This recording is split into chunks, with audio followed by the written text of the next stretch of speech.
Ghaziabad police ने एक ऐसे गैंग का खुलासा किया है जियो के टावर से चिप निकालकर कबाड़ी को बेचा करते थे। वहीं कबाड़ी इस माल को दिल्ली के एक बड़े कबाड़ी को बेच दिया करते थे। इसके बाद वो कबाड़ी इसे चाइना में सप्लाई कर देते थे।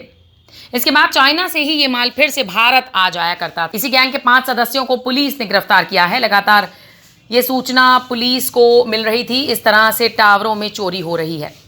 पुलिस ने गिरफ्तार आरोपियों के पास से 14 ढक्कन, 65 Jio plate, 145 telecom card, 105 BlackBerry mobile, 2 LMC card, 2 LMD card बरामद किए हैं। इन आरोपियों ने अब तक 1.5 से 2 करोड़ तक के ट्रांजैक्शन किए हैं। इनकी सारी पेमेंट चाइना में हो चुकी है। पुलिस इस मामले की तफ्तीश भी कर रही है। इनके तार और कहां कहां जुड़े हैं, फिलहाल इन आरोपियों को गिरफ्तार कर लिया है। मामले की वैधानिक कार्रवाई जारी है। ये एक काफ़ी अच्छा गैंग लोनी पुलिस ने और क्राइम ब्रांच ने दोनों ने मिलकर पकड़ा है। इसमें हम लोगों ने इनसे काफ़ी बरामदगी की है। इनसे काफ़ी मात्रा में जो नेटवर्क कार्ड होते हैं, LCC card, LMD card, plate एवं अन्य सामान इन लोग के पास से मिले हैं। ये जियो के जो टावर होते हैं, रिलायंस जियो के टावर, उनसे ये चोरी होते थे। ये डिवाइस एक होती है, बड़ी डिवाइस होती है, लगभग 1.5 से 2 फीट के आसपास की। उसमें पूरा चिप्स होती हैं। इसके अलावा एल्युमिनियम की बड़ी हैवी डिवाइस होती है। तो उसको ये तोड़कर वहाँ से निकाल लेते थे। फिर उसको निकालने के बाद इनकी एक पूरी चेन थी। जो चोर थे वो फर्दर किसी को देते थे। फिर जो छोटा कबाड़ी होता था वो एक बड़े किसी कबाड़ी को, जो इसका मेन काम करता है दिल्ली में, जैसे कि हमारे केस में जहांगीर है, तो वो अंततः जहांगीर के पास पहुँचता था सारा माल। फिर जहांगीर उसमें से जो काम की चीज़ें होती हैं उनको 2 अलग अलग हिस्सों में करता था। जैसे एल्युमिनियम, कॉपर जो उसका निकलना है वो अलग हो गया, उसको अपना गला के, और कुछ गोल्ड की भी मात्रा निकलती थी, उसको गला के अपना मार्केट में बेच देता था। इसके अलावा जो इलेक्ट्रॉनिक उसमें आइटम था, चिप्स, मदरबोर्ड्स, वो सबको एक अलग सेग्रीगेट करता था। फिर इनको इकट्ठा करके इसके अलावा ये इन कार्ड्स के अलावा भी मोबाइल का स्क्रैप होता है, उसका भी काम करता है। ठीक है, इसमें पूरा ये कलेक्ट करके सारी चीज़ें, चिप्स, मोबाइल्स की, मदरबोर्ड्स, कंप्यूटर की रैम्स, और ये वाली चिप जो जियो टावर्स में, इन सब को ये चाइना में बेचते थे। और चाइना में इनको बेचने का तरीका इनका था कि पहले शुरुआत में जब लॉकडाउन से पहले, लास्ट ईयर से पहले, इसने, जैसे जहांगीर है, जहांगीर ने लगभग 15-16 इसकी ट्रिप्स चाइना में हुई हैं।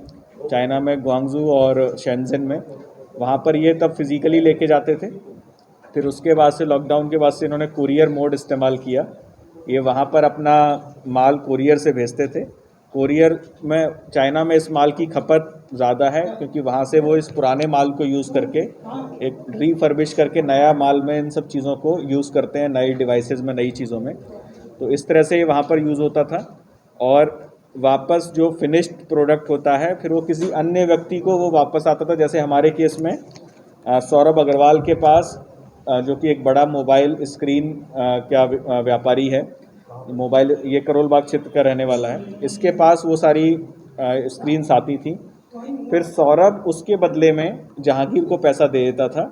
और इसी तरह से जो चाइनीज़ वहाँ पर हैं 2 लोग, सौरभ का क्लाइंट और जहांगीर का क्लाइंट, इन दोनों के बीच में पैसे का ट्रांजैक्शन भी होता था। वहाँ वो चाइनीज़ करेंसी में करते थे और यहाँ एक्सचेंज रेट के अकॉर्डिंग इंडियन करेंसी में ट्रांजैक्शन होता था। इनका पूरे NCR में, दिल्ली, नोएडा, गाज़ियाबाद में ट्रांस इंडन एरिया में, लोनी एरिया में, इन सब जगहों पे इनका, क्योंकि इस तरह की चोरी, जो हमारी जियो के अधिकारियों से बात हुई, इस तरह की चोरी मेनली NCR क्षेत्र में ही हुई है, क्योंकि यहाँ पर इनकी खपत जो कहेंगे, इसका मार्केट यहाँ पर था करोल बाग क्षेत्र में और मुस्तफ़ाबाद क्षेत्र में, जहाँ के ये लोग रहने वाले हैं। तो इसीलिए यहाँ पर चोरियाँ ज़्यादा हुई। सर, इनका प्रोफाइल क्या, सर, क्या कभी ये पहले भी जेल जा चुके हैं? नहीं, ये लोग का प्रोफाइल इस तरह का नहीं है। छोटी मोटी चोरी वगैरह करते रहे, बाकी तो ये कबाड़ी हैं, वहाँ पर कबाड़ का काम करते थे। इनमें से अभी तक की जानकारी में जेल ये लोग नहीं गए हैं, लेकिन इनसे संबंधित 2 लोग जो हैं इनके गैंग के, उनको दिल्ली पुलिस ने लगभग 15 दिन पहले गिरफ्तार करके जेल भेजा था। तो उसी गैंग से टोटल कितना बड़ा गैंग है, कितने लोग हैं, और जिस तरीके से इनके पास सिम और मोबाइल मिले हैं और अन्य कार्ड और लैपटॉप आदि की चीजें मिली हैं, क्या ये जिस तरीके से पाकिस्तान और चीन का संबंध बताया जाता है, क्या सेना की में किसी तरीके से देश विरोधी घटनाओं में तो इनका इस्तेमाल नहीं हो रहा था? देखिए, इसमें जो है अभी तक जो हमें जानकारी मिली है, इनका जो भी ट्रांजैक्शन था वो चाइना से ही था और अभी तक कोई भी इस तरह की जानकारी नहीं मिली है। ये ट्रांजैक्शन मेनली रॉ मटेरियल अपना भेजते थे और वहाँ से फिनिश्ड मटेरियल मंगाते थे। हम लोग इंटरनेशनल भेजते हैं तो उसमें वो स्कैन हो जाता है और स्कैन हुआ ही नहीं।